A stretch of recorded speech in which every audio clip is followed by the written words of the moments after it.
This is J. Krishnamurti's fifth public talk in Ojai, California, 1978. I wonder if we should apologize for the weather.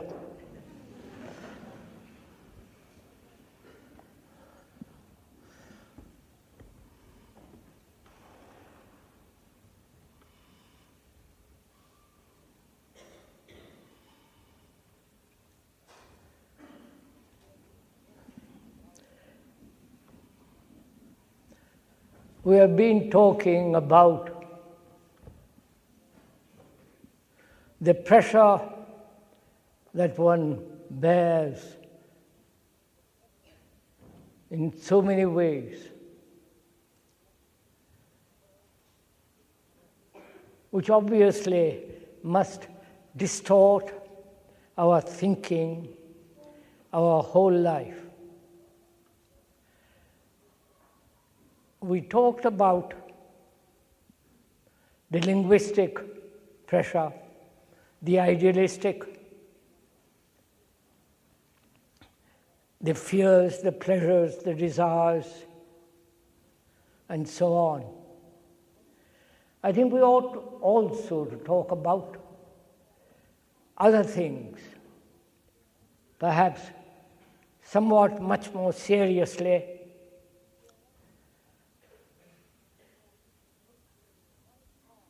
We are apt, I'm afraid, to take one part of what we have been talking about and try to investigate that one part, or try to understand that one segment of life. I think we ought to understand the whole of the field of life, the whole area of our existence, from the beginning of our birth till we die. So we ought to consider what is the wholeness of life? What is the structure and nature of our whole consciousness, its content, and what is the state of the mind that is free from all pressures and therefore can act correctly, truly, without any distortion. And that's what we are going to, perhaps this morning, investigate together into this question. What is the wholeness of life? The totality of life? Not one part or one segment or one fragment, a broken piece, but can we understand and go into this whole problem, not as one problem which is detached from other problems, but see that all problems of our life are totally, completely interrelated, acting upon each other, shaping the problem according to circumstances, environment, and our pressures. So that's what we're going to do this morning, if we may, together. And I mean again, let me repeat, together, to investigate and find out whether we can perceive, observe, or aware the whole of existence, economic, social, ethical, religious, spiritual, death, love, sorrow, and the implication of meditation and what is there in meditation that is so important? That's what, if we may, we'll go into it together. The other morning, in another place, we're talking about correct action. Action not based on some memory, some hurt, fear, or an action which is based on what one likes to do, which are all, it seems to one,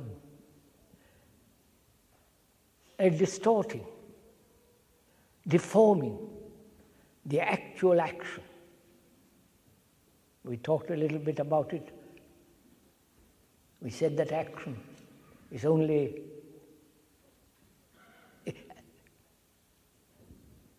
the active present of that word to act is always now, at the moment. And we said the past modifies that action, and if one has a future ideals, one is acting according to some utopian, conceptual, theoretical ideas, and therefore it's not action. Right action is when neither the future nor the past interfere with the present. That is, when time comes to an end, which is now. So we have to inquire into the question of what is time. May we? Is that all right? May we go on with this? Because that's part of our life. And perhaps that may be the whole of our life. This complex problem of time. What is time?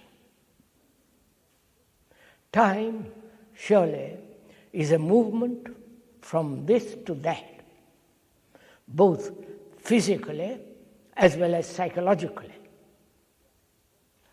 Right? One moves from here to one's home, that will take time. To reach certain place, it will take time. It's a movement from here to there. And also there is the psychological time from the past through the present to the future. The past being modified through the present, but the past modified continues into the future. That's a movement.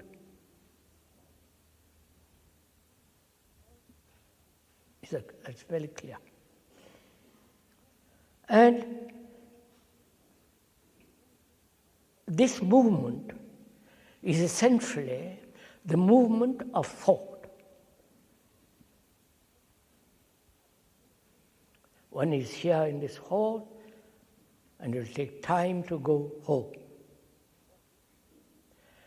And also, psychologically, what is the actual and what should be. The pursuit of what should be is a movement from what is to what might be, what shall be, what must be. That's a movement of thought. Thought has created the what is, the actual, the real, whether that reality is illusory or actual. All right, may I go on? We're all following each other. And thought projects what should be. That's the ideal. So there is the movement from what is to what should be, which is the movement of time.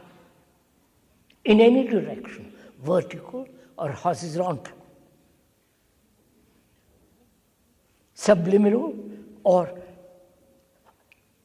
move linear in line. That is the movement of thought. If you have noticed for yourself, you will see that thought has created, brought about the actual, the real. What is? My anger, my jealousy, my fear, and so on, so on, so on. What is? And moves to what should be. Right? That movement is still time and thought. Right? So our minds are occupied with this, with time and thought, this constant movement, this constant chattering, constant occupation, which is a movement, from the kitchen to the bathroom, to meditation, to relationship, jealousy. It's a movement that is our whole life.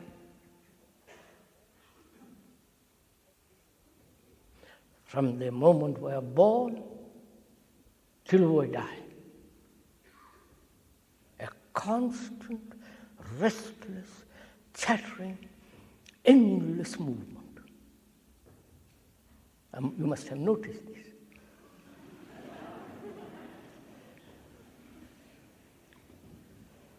That is the nature of time. That is perhaps the whole of our life.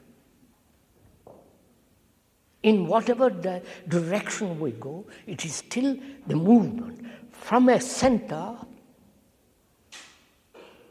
to something thought has projected. Right? I hope you're...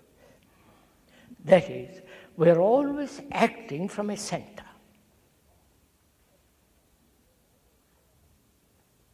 You must have noticed too, if you're at all aware, if one is at all serious, there is always a center from which you are moving.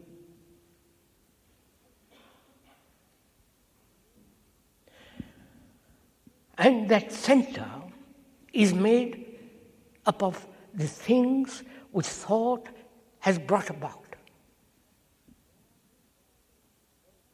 The me, with all the desires, urges, reactions,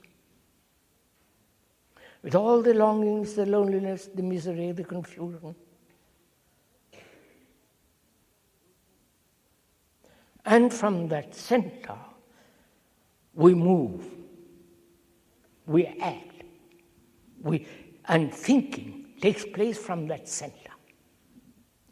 Again, this is obvious if you have observed yourself little. So there is this problem. Time as movement, time as thought, and thought which has created the me, the center. So the center is moving constantly, right? I want this, I don't want it. I must have it, I must not have it. I am unhappy, I must be happy. I want more, I want less. It is this endless movement of time and thought. That is the whole movement of our consciousness. Right? I must get that, I must not get that. I want to be successful, but I'm not capable of being successful. Therefore, there is a sense of unfulfillment, misery, confusion, jealousy, and so on. This is again very obvious. I hope we are thinking this out together. Now, let's make this very clear.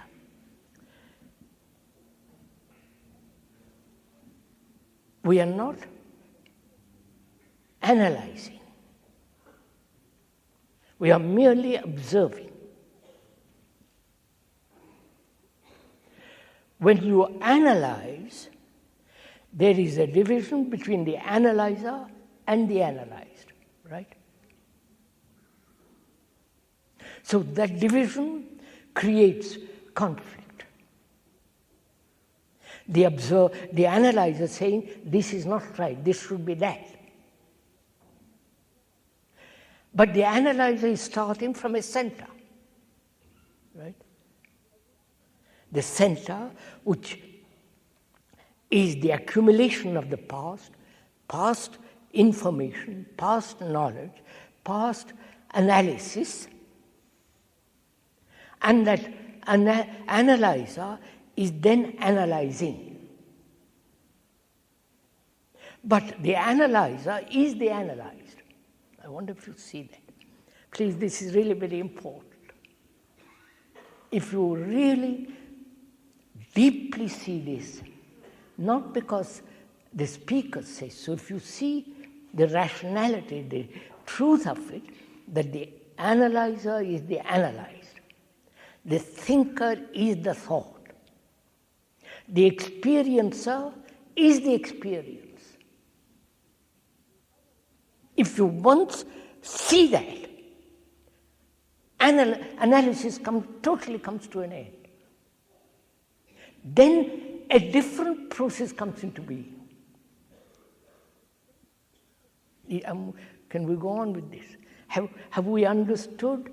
Please, I'm not persuading you to think in a particular direction. I'm not trying to pressure you to buy this or not buy that. I am not a commercial person. I'm not selling you a thing. But unless one understands this fundamental principle, that is the analyzer, the thinker, the experiencer, is the experience, is the thought, is the analyzed. Once that you have the insight into that, then one can observe without analysis. Let the map unfold and tell you what it is. I wonder is this somewhat clear? That is, we are used to tell what it should be, what it must be, describe, go into it.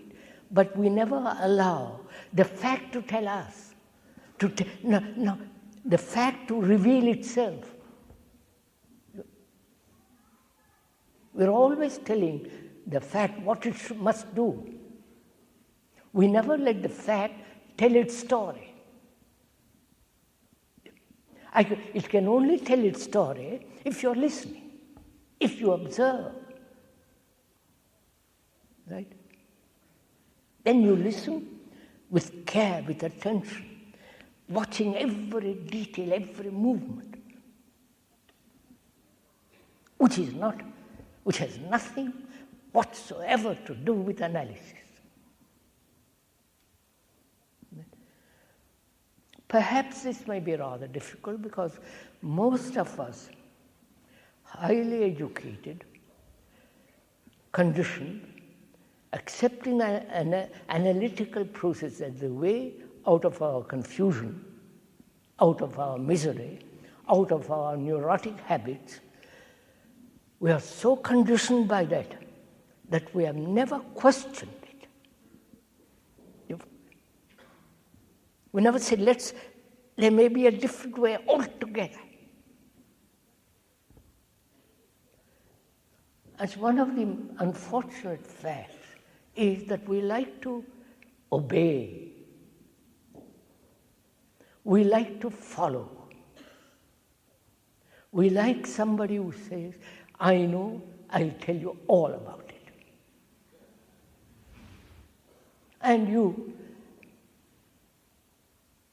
being rather gullible, if I may say so, accept it. You never question. And to question, there must be doubt.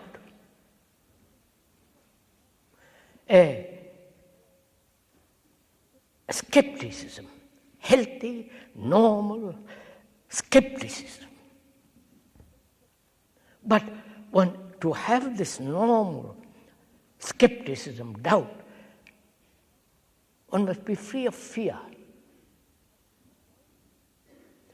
And also, doubt must be kept on a leash. Right? Like you keep a dog on a leash, doubt must be kept on a leash. One must know when to let it go, run at full speed, and also when it shouldn't run. All this needs a great sense of awareness, attention. Right? So, when there is no analysis whatsoever, you understand? This is quite difficult for a mind that has been analyzing all its life. When all the propagandists say analyze, right? When the professional people, the analysts, are encouraging analysis, we laymen we are so caught in that, we just accept it. But I think there is a totally different way of looking, which can only come about when one realizes the whole nature and the structure of analysis. And therefore you have abandoned it, let go, not fight it, but letting it go. Then there is only observation of the fact. And that fact tells you what it is. Not you tell the fact what it is, but the fact, the what is, the actual, the real tells you what it is. Then it opens itself up completely. Both the unconscious as well as the layers of the below the conscious. I wonder if you're following all this. Are we following all this little bit? That's what we're doing now. We are observing, without analysis, the whole movement of time. Not only the chronological time by the watch, but also the whole psychological time which has been invented by thought. I am in despair. One day I will have hope and fulfill. You understand this? Of course. I am not good, but I will be good. The better is the enemy of the good. I wonder if you understand, right? Isn't it? Goodness has no future. Right? It is good, not it will become good. So the flowering of goodness can only take place when there is no time. I wonder if you understand this. Many, at least, please, even grasp intellectually. See the reason, the logic of it. And then let the logic end and observe what is going on. You follow what I'm saying? Don't, if I may point out, don't let reason function all the time, because reason is just thought, thought in order, in sequence. But when the sequence is not proper, there is disorder, illogical, unreasonable, neurotic. But when the sequence is right, which is mathematics, I won't go into that for the moment. When the sequence is right, then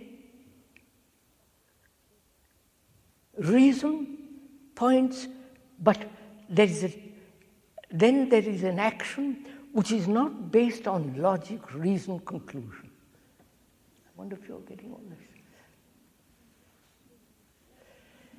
So we are observing only to the fact that thought is time. Thought as time created the center. From that center we act. And therefore all action is illogical. Is not accurate. That's one problem. Whether it is possible to act, to live, please listen, find out whether it's possible to live, act, without a center. You understand? One has to find out, one has to investigate, not accept it, because it's one of the most, it demands a discipline which is not, a discipline which comes out of observation, not the discipline that you impose. You know the word discipline? Comes from the word disciple. Disciple who is learning, right? Not the disciplined mind, but the disciple who is learning, and the very act of learning has its own order. Whereas for most of us, discipline has become an imposition, conforming to a pattern, like a soldier, highly disciplined to kill. The Roman soldier, somewhere I was told, perhaps in Italy, the ancient Roman soldier was trained to kill for 25 cents. It only took 25 cents to train him. You understand? So little. But now it's gone up into millions. That is civilization.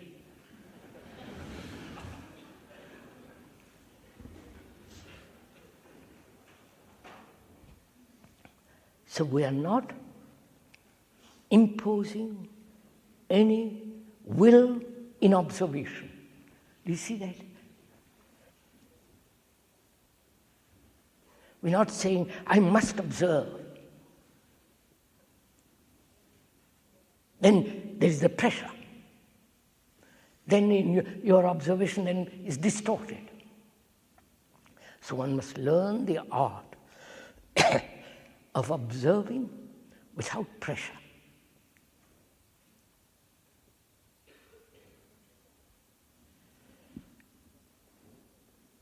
And in that observation, one asks, is it possible to have no center at all?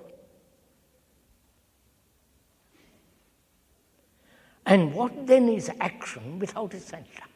You understand? What then is life without a center? Please ask yourself that question, not me asking you to ask.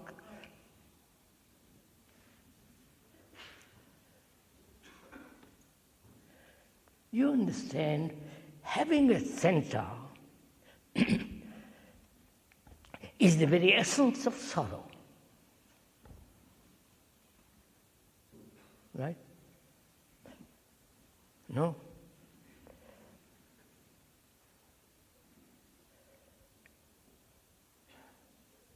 Need that be explained? It has to be explained. Right.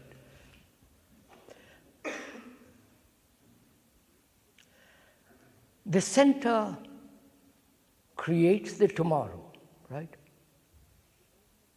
Thought, which is the center, which is the movement of time, creates the tomorrow. And in the tomorrow, there is hope. In the present, there is despair. Right? In the present, there is ignorance. In the tomorrow, there is knowledge. Right? In the present, in the center is the attachment. Right? Am I making this clear? Huh? The center is attached to you. And in that attachment, there is pain. There is anxiety. There is fear. There is jealousy. I'm attached to you, and you may leave me.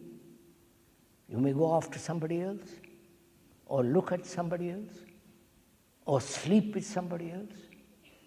So, in that attachment, there is sorrow, there is pain, there is a tremendous sense of not only guilt, but anxiety. Right? This is again, we are observing, we are not analyzing. So that center is the essence of sorrow. Right? Is this clear?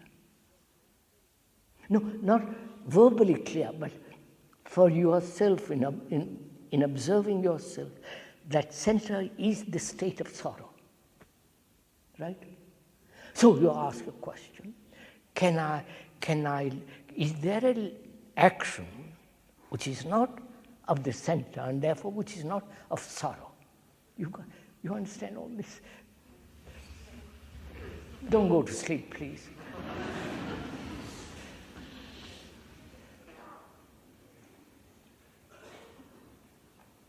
This is a very serious question one asks.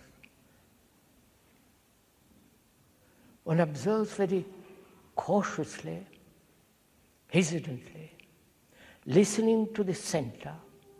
What the center is saying, it is saying, I am the cause and the essence of misery, confusion, sorrow.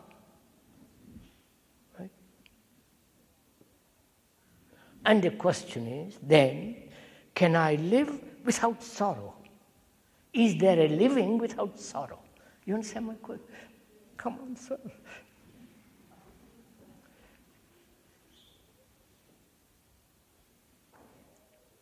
That is there a living without attachment?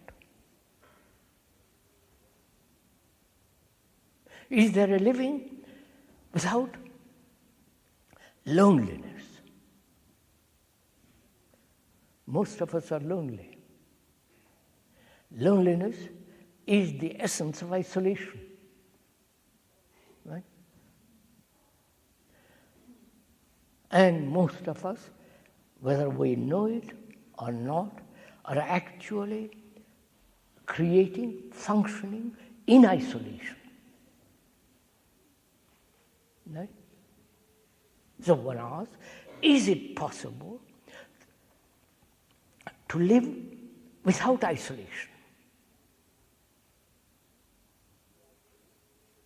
Not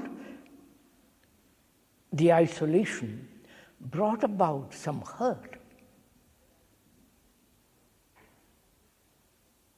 The hurt which makes you build a wall around yourself and therefore isolate yourself. We are asking much deeper question, which is this sense of great loneliness, sense of deep, unfathomable dissatisfaction, discontent. The dissatisfaction with everything. Have you been through all this? Do you understand all this? Not dissatisfaction with one particular thing, but the flame of dissatisfaction. Not with the object of dissatisfaction, not the cause of dissatisfaction, but the very burning of it.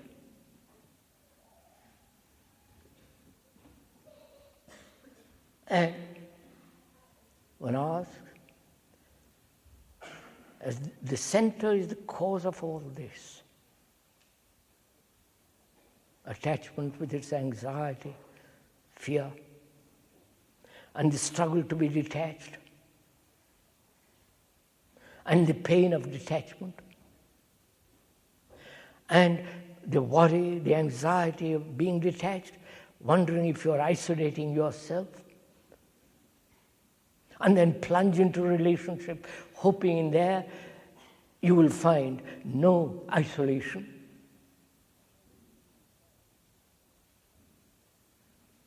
And this isolation, this sense of completely away from everything, realizing that there's a sense of deep sorrow, isn't there?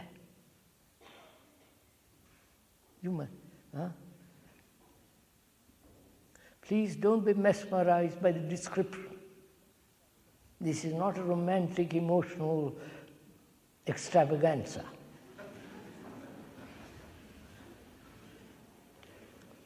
Don't be stimulated by the speaker.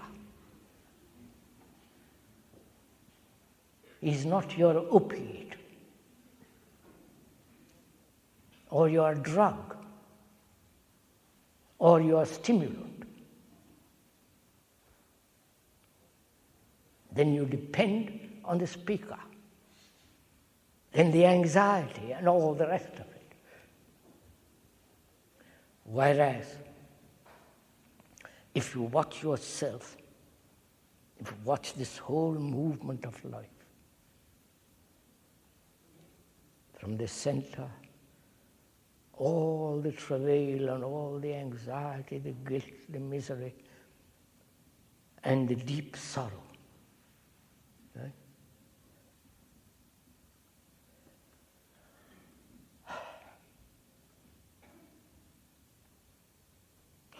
So one asks, not another, there is no other, you understand, to whom you can ask.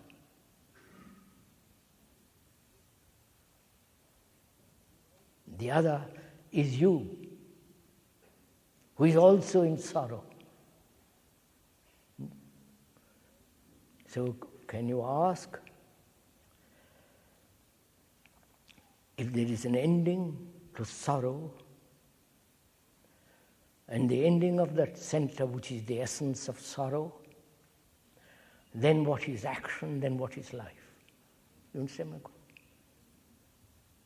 If there is no center, and therefore no sorrow, no travail, no anxiety, then what is action?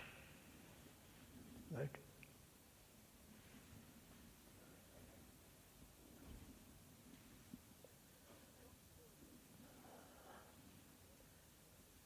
And also, you have to go into the question of space. Not the scientific romance of space, but actually, in our minds, is there space at all? You understand my question? Or it is so occupied, so cluttered up, so full of knowledge, experience, wanting, not, you follow, occupied. When the mind is so completely occupied, there is no space. Right?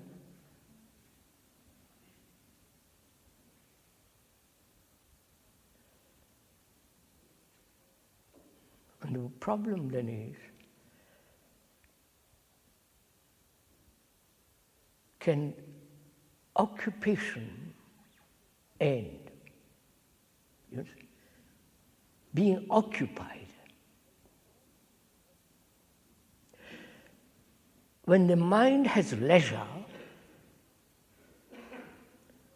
then it's not occupied. You know, the word school comes from the word leisure. You can only learn when you have leisure. Right? You cannot learn when your mind is fully occupied. It's cluttered up like a disordered cupboard in which you put everything. Then it cannot take in. It's full. So, it is only when there is leisure, that's when there is no occupation, when the mind is not occupied, then you have leisure. Then you can learn. That is, our minds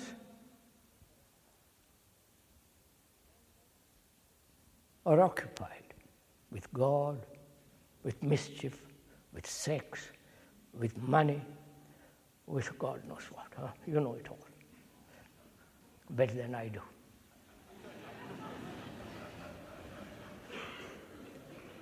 It's occupied, and therefore there is no space at all. And you must have space to see, right? If you are too close, you can't see. There must be space, a distance, a hiatus. Now, in our minds, there is none of that. Because the mind is filled with the movement of this center. Mind is filled with the movement of time. I will be, I must be, this must not be, I wish it were. Time, thought. Then the question arises, is it possible to end the movement of chattering?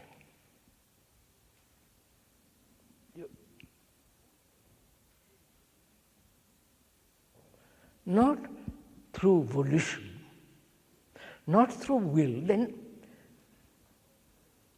you have divided this chattering into the will, which is controlling the chattering. Part of the chattering is also the will. I wonder if you understand this.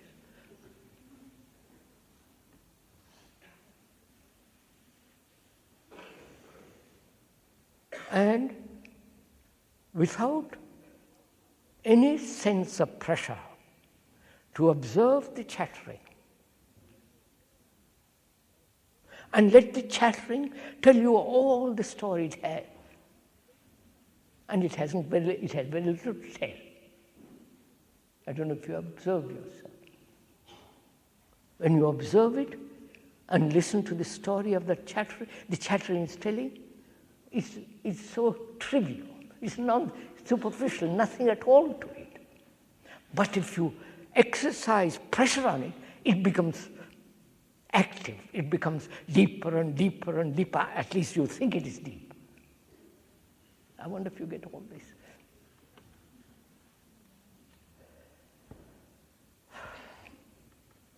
So, we are asking, is there a way of living without chattering? Having space not created by thought, you know, science fiction space, but space which is rather the ending of occupation.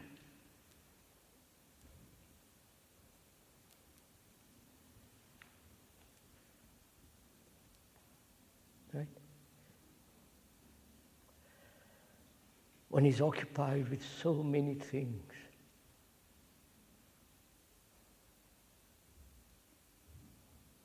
One is occupied with meditation. When you practice meditation, you are occupied, right? And therefore you have no space. Oh, I wish you would see all this.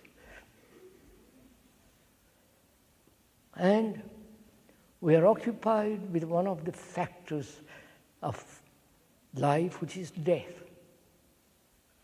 right? Whether we're old or young, there is this great occupation, consciously or unconsciously, with death. Aren't you? The older you get, diseased, weak, feeble, little bit gaga. Perhaps we are gaga from the very beginning.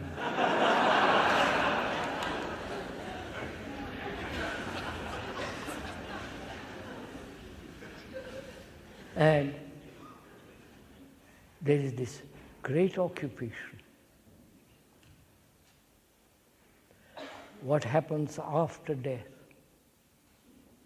The whole revelation of reincarnation. A hope in that. Is it true? Is it not true? It must be, it must not be. There is evidence, there is no evidence, you know. The thing that's going on in the world now.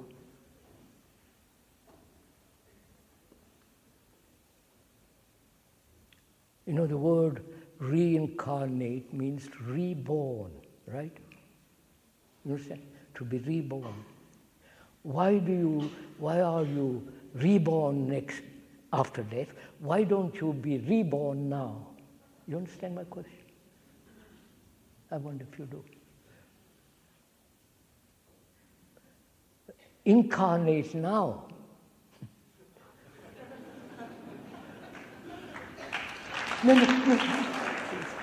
No, don't. This is not an emotional applause or agreement. This is very, very serious.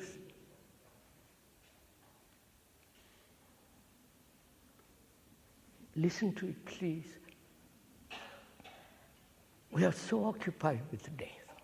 Books have been written. We read them. We are frightened of them. We see this cemetery and we say, oh my gosh, you know, we go through all that. And there is this Eastern Indian, which is, India has played a tremendous part throughout the world in so-called religious and spiritual matters.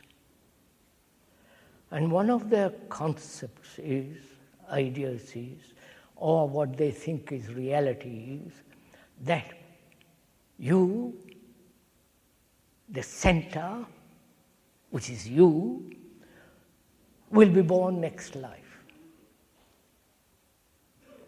If you are living rightly now,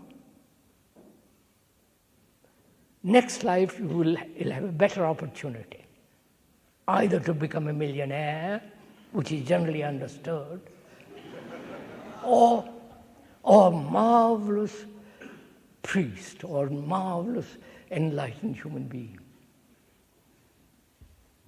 Which implies, doesn't it, what is important is not the future, but what you are now, right? What you do now,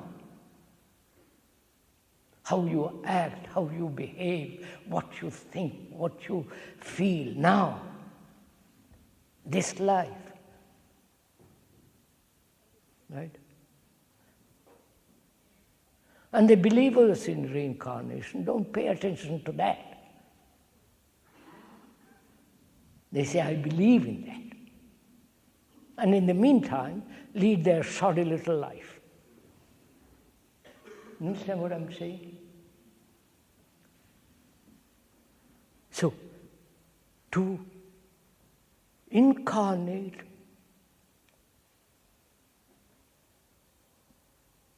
without the future, you understand? I want to forget it. I'll go into it in a minute. So we are occupied with this tremendous thing called death. From the most ancient civilizations to the present sophisticated, abnormal civilization. Right? Every age is concerned about this. Much more than how is it possible to live rightly. You understand? To live with a tremendous dignity, grace and love. No, they are all occupied what happens hereafter. And most of us also are occupied with that.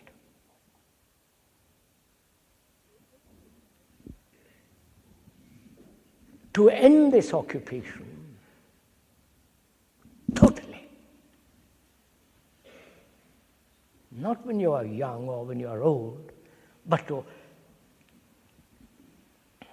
end this occupation completely, which means to end the fear that's involved in this occupation.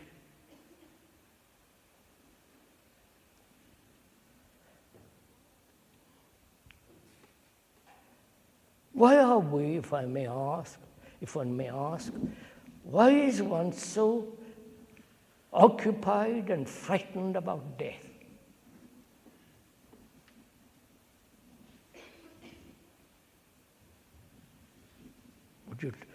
Would you answer to yourself? This is not a group therapy or confessional. Too many to confess. But would you ask yourself why you are afraid of death? I can understand the fear of pain, disease, the agony of some disease, cancer and other. But the ending, why is one so frightened of an ending?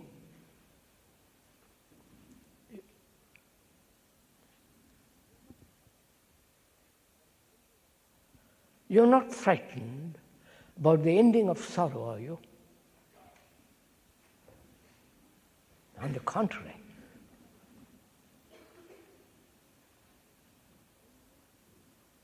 And please listen carefully. The ending of death and ending of sorrow. The one which is the ending of sorrow, you crave for it, you want to find out. And also the ending of one's life. When the brain, through an accident, disease, old age, not gets enough oxygen and so on, becomes senile and gaga. And the ending of that, you follow my question? Why is there fear of ending? Anything. Ending, please listen, ending your relationship with another.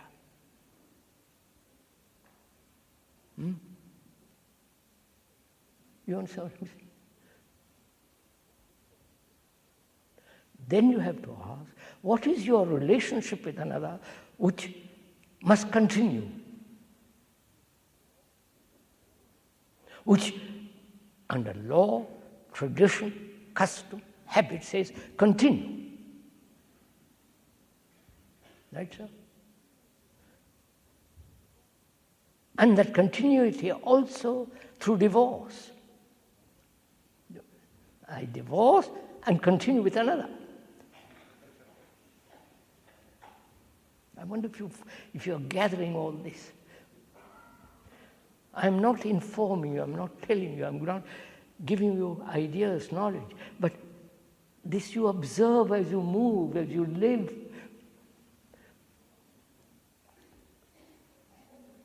You want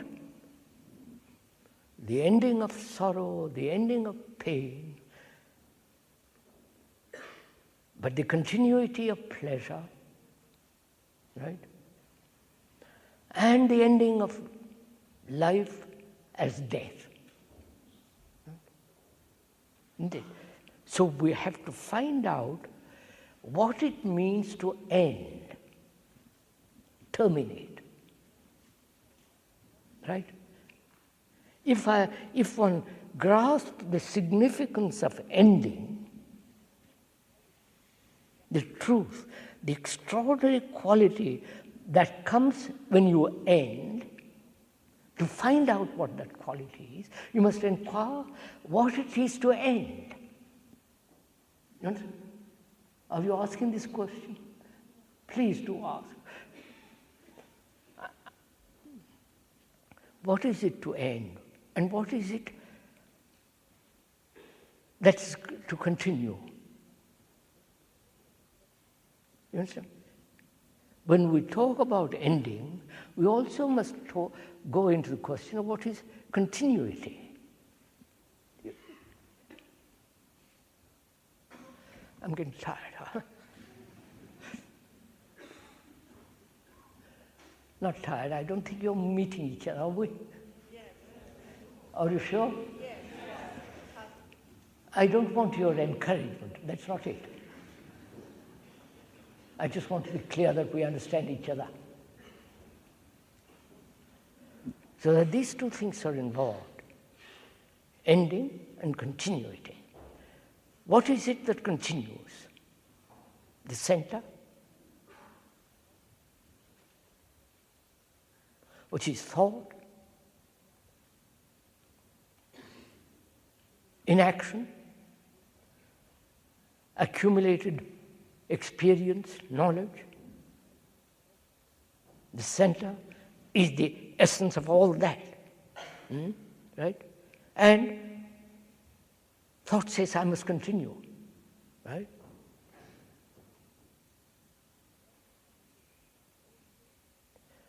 We want continuity only without pain. Right?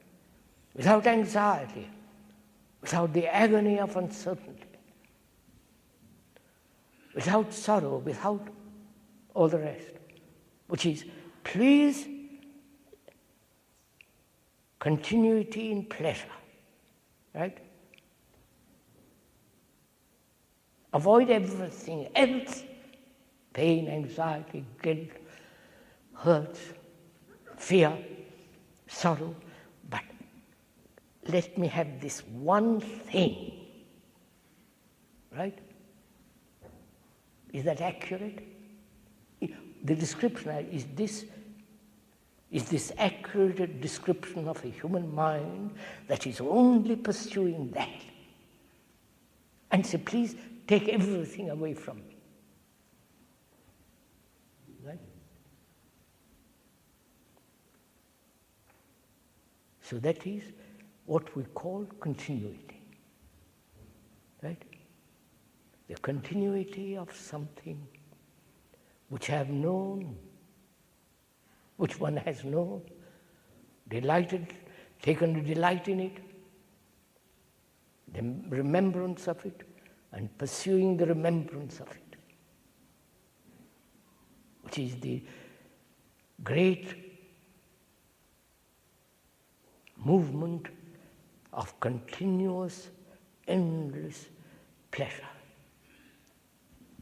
Is that what we want to continue? If you actually look and honest with yourself, that pleasure may be an enlightenment, right? In seeking God, in becoming a priest, in becoming a success, in becoming, owning something, possessing something, persons, ideas, furniture, house.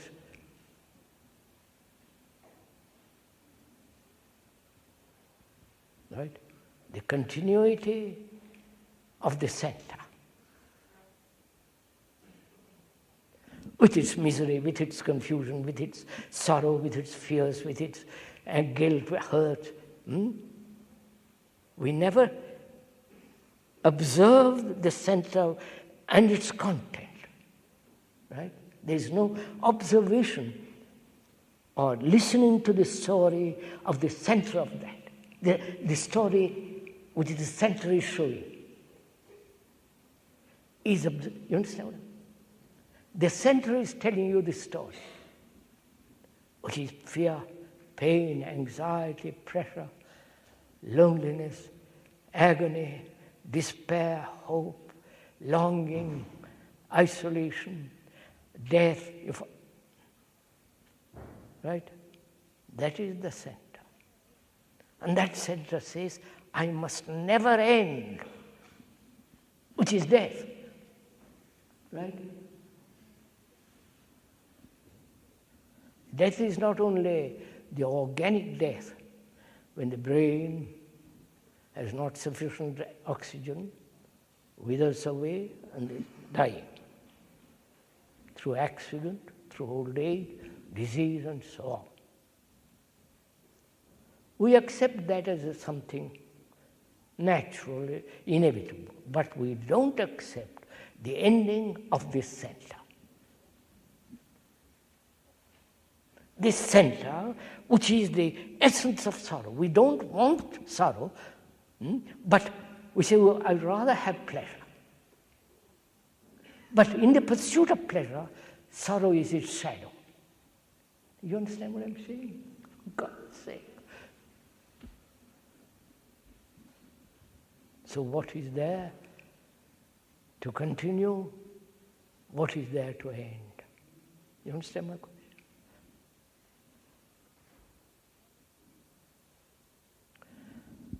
And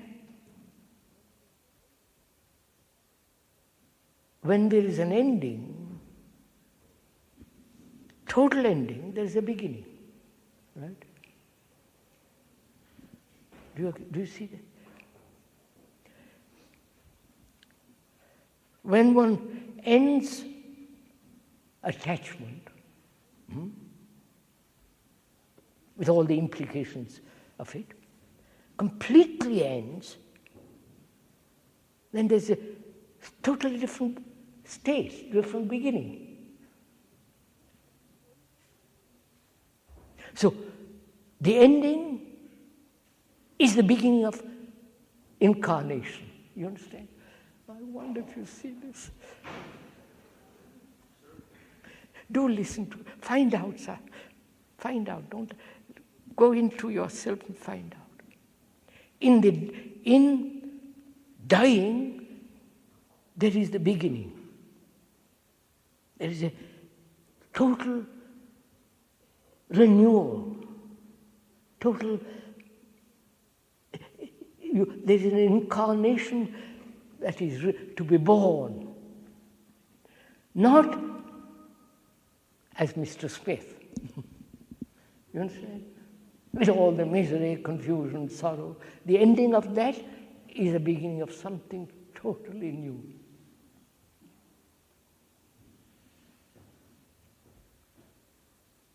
Have we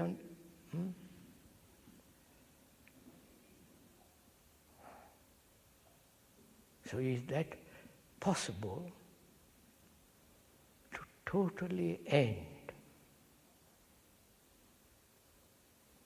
Not a hankering, a longing of some deep memory.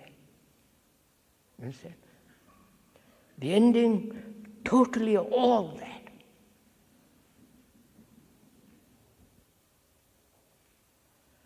The question is then, how is it to end? You understand? We are not. I see it must end. Or you may not see it must end. If you see, observe that it must. That's the only way of living. Because if you continue with all your memories, it leads nowhere. It leads to what is called death.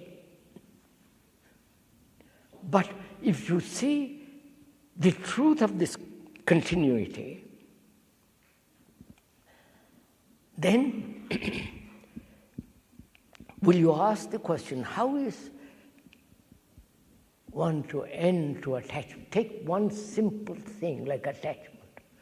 How is one to end attachment? Answer my question.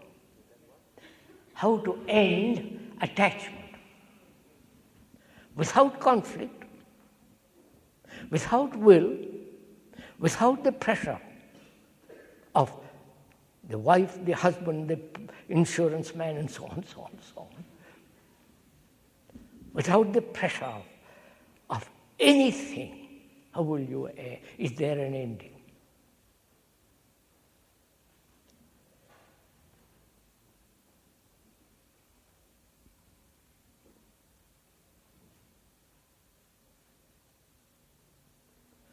You understand, sir, this question is very complex. Because our whole conditioning, which is the brain, is conditioned, right? Conditioned after millions and millions of years.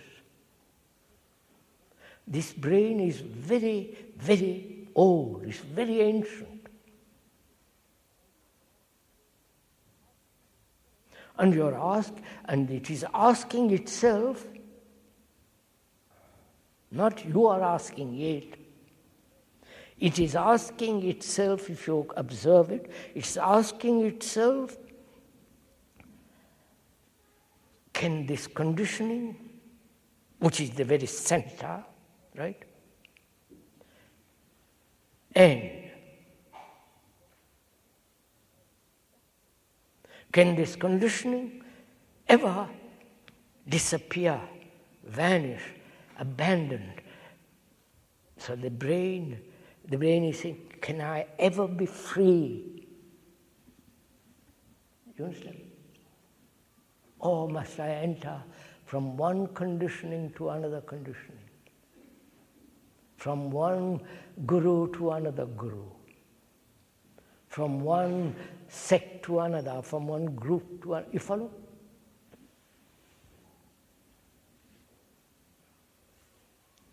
As it's a very complex question, which is,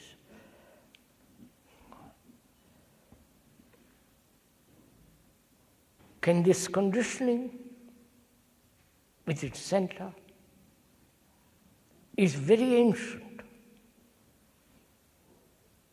is very old, has been operating from childhood to die.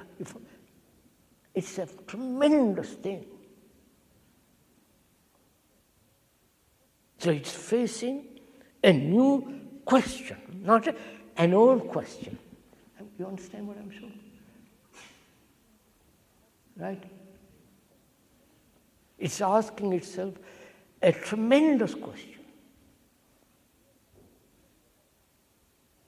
It realizes that it is conditioned, shaped, controlled under great pressure from the ancient times, from the beginning of the anthropoid ape. Understand?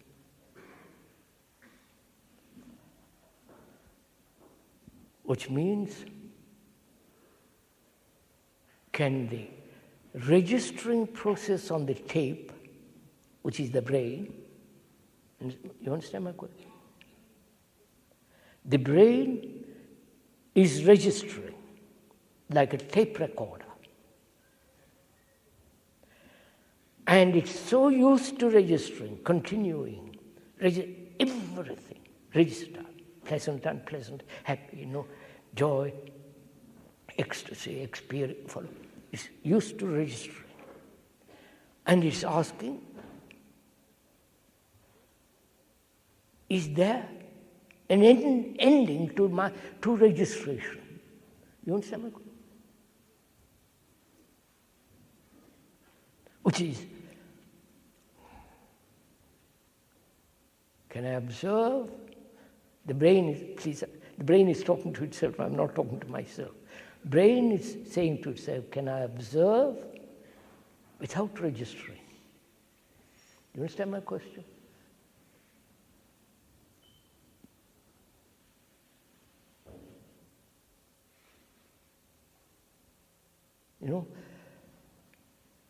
That is, this is meditation. You understand, sir? I wonder. No, you won't.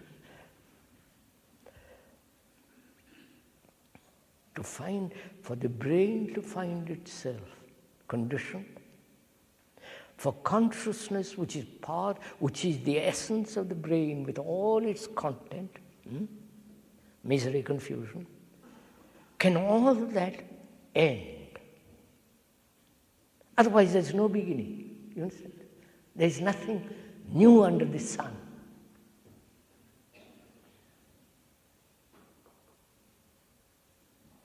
Which means no registration whatsoever.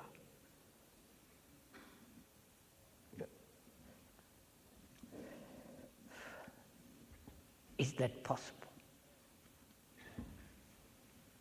As one sees that, so one says, now I've seen that.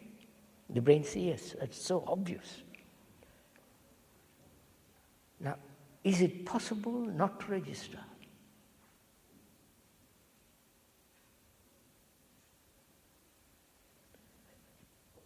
Not to register a hurt. You understand, sir? Not to register somebody saying, marvelous chap you are. That was a wonderful speech. I've been often told that. So can there be no registration whatsoever?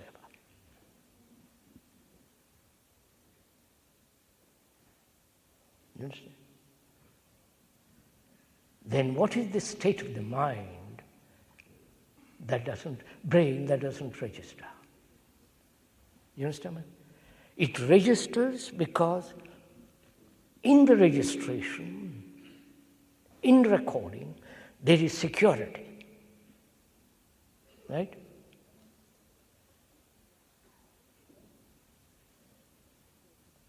And when there is no registration, is there security at all? For all this? Because the brain can only function in security. Right? Efficiently or not efficiently, it may find security in some stupid belief and hold on to it. In that stupid belief, all beliefs are stupid anyhow, but in that particular stupid belief, it has found security. In some romantic, conceptual, mystic, you follow? And when you take drugs, whatever when you take drugs, it brings out certain experiences, and in those experiences there's security.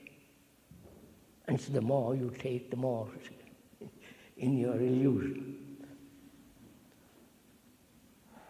So, the brain asks itself, there has been security, at least I thought there was security in those things which I've held. Believe, understand the whole thing. And is that security? It's asking itself. Is there security in belief? You believe in Christ or whatever you believe in, and in India they believe in something else. That belief is based on your conditioning, right? Well, for 2,000 years you have been conditioned in that. And for 5 to 10,000 years they have been conditioned there. So conditioning about the same. One is not superior to the other. So the brain says, what if there is no, it realizes there is no security in belief, right? But where am I to find that security if there is an ending? You understand all this?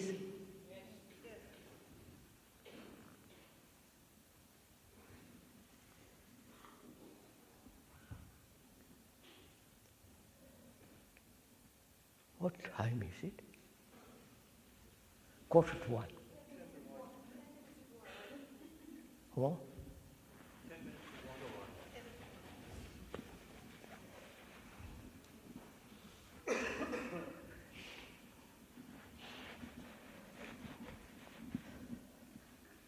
Where is the security? If the center is created by thought, thought is so limited, conditioned, so narrow, a broken up thing, and it has discovered that in that broken up thing, which has created this whole the world in which we live, if there is no security there, then where is there security? You understand?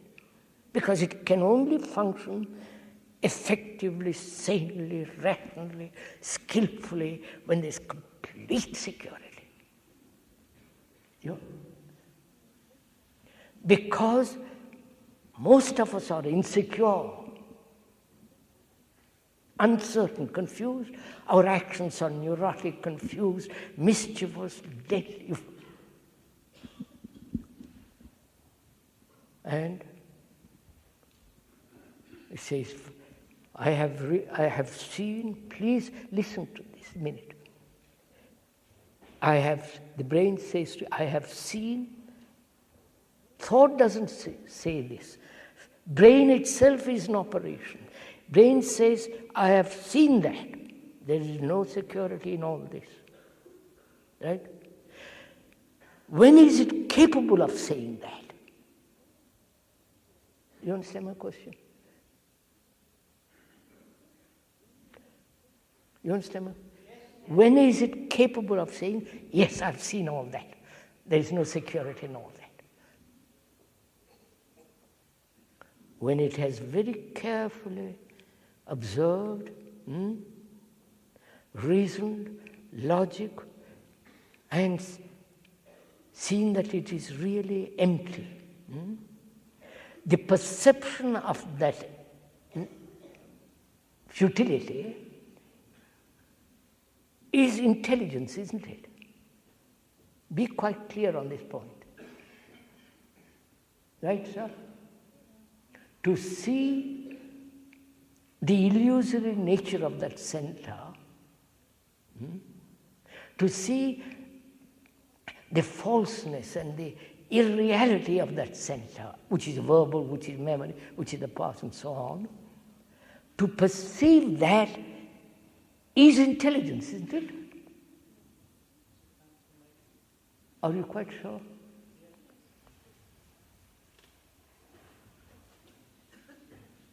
I mean, suppose you go to a politician, and if you talk to him about the absurdity of nationality, and the dividing the country parties into little parts, and his whole life is vested in that, he won't even listen to you. You say, you're better, please, you're fantastic, you're not practical, you're not this, you're not that. Right? I've talked to many politicians, I know it.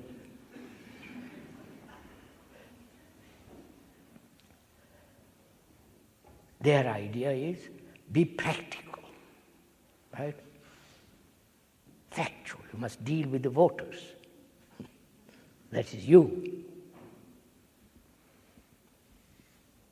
You are confused, and you help him to be confused also.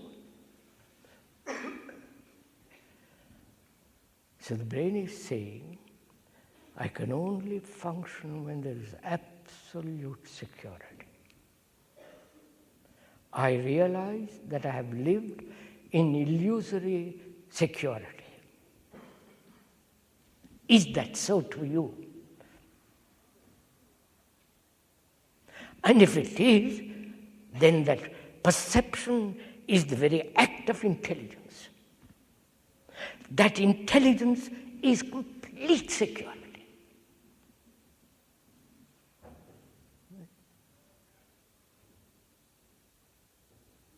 Right? See the sequence of it, not just casual observation. See clearly the sequence of what we are saying. Therefore, it's orderly. Because it is orderly, it is the essence of intelligence. You understand? It is the disordered, not sequential mind that is stupid, dull, not intelligent.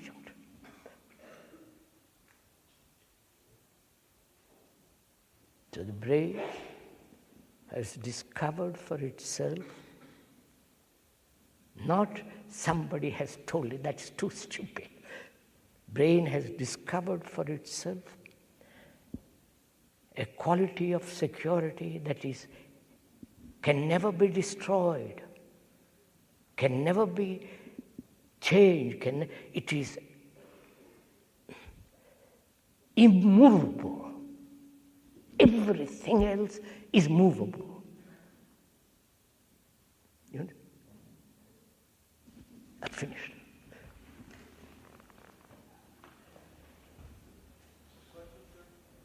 I wonder if we are going to meet tomorrow, because if it rains, what happens? We meet here? All right, sir.